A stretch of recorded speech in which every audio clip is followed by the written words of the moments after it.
Councillor Johnson.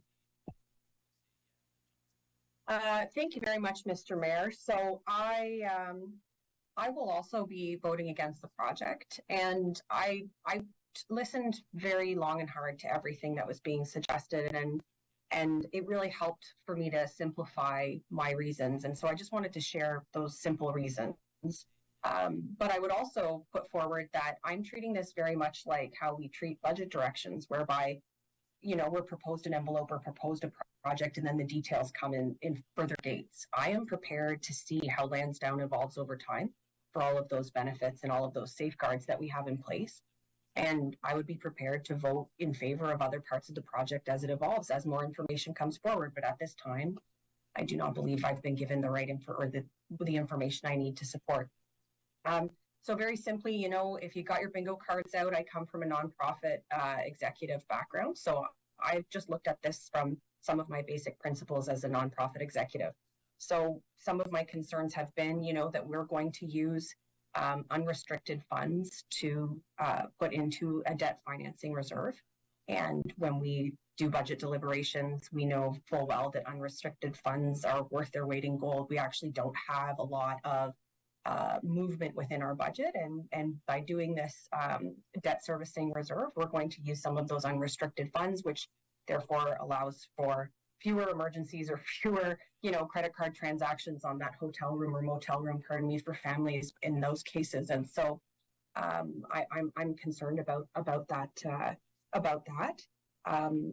And then similarly, you know, we're not maximizing this moment of debt to advance some of our priorities. If we had seen you know, a more a bold commitment to affordable housing through the King motion, maybe this could have been different. But in fact, we just saw a reinstatement of the policy that we already had, which I thought was, you know, basically status quo and not responding to the immediate pressures. So that's something that I thought was a missed opportunity.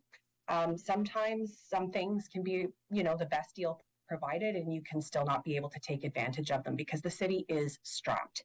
And it's okay for us to say it. We need support from our federal and provincial partners. And we will be saying that at Advocacy Days in 2 weeks. And I will be saying it loudly. But right now, I think we need to make difficult choices here, just as we're being asked to make difficult choices across all of our portfolios. So even though something can be a great deal, we might still not be able to do it at this moment, and that's okay. If a project doesn't pan out in the way that Lansdowne 1.0 did not pan out, sometimes you do need to protect your investment a little bit more carefully. And we are transferring the risk back onto ourselves as the public entity. And we were doing that in what was referred to yesterday by David White as balancing, or perhaps it was Wendy Stephenson, pardon me, but the LRT inquiry was speaking of this idea of balance between the partners. I would suggest that with respect to the LRT inquiry, we definitely need a private partner to build us a train. And so we should think about that. But when it comes to running recreational programming, we might not be at the same amount of risk as we might imagine for the LRT. So those are some of my basic principles. I don't think we're strapped to the idea of having to spend money to make money. That's not something that cities are being asked to do as a public entity. That's not the attitude we need to defend. And so for community assets, I just think right now is not appropriate. And I'll reserve the right to see what the next chapter unfolds if that is the will of council. Thank you.